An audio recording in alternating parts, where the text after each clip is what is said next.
plastic water tanks not only offer massive storage capacity, but also stand for years.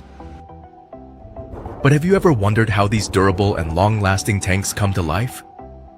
It all starts with a process called rotational molding. First, raw plastic powder, often polyethylene, is poured into a hollow mold. This mold is heated in an oven while being rotated along two axes. As it spins, the heat melts the plastic, allowing it to coat the mold's inner surface evenly. This process ensures the tank forms a seamless, leak-proof structure. Once the mold is coated evenly, it moves to a cooling phase.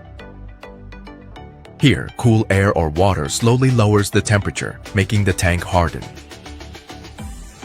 The mold is then carefully opened, revealing the tank in its final shape.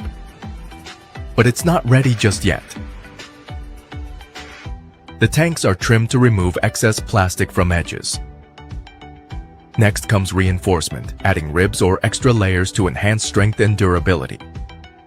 For certain designs, manufacturers include extra fittings like inlet, outlet, and overflow connections. Color is another important step. UV-resistant pigments are often added to protect tanks from sunlight degradation. These pigments also give them that familiar green, black, or blue finish.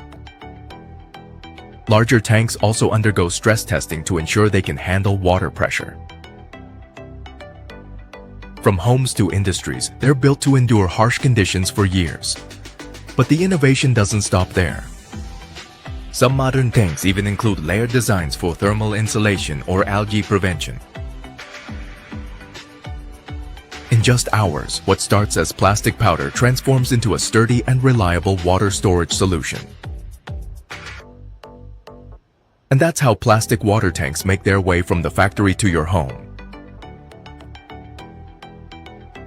Isn't it incredible how simple materials become something so important?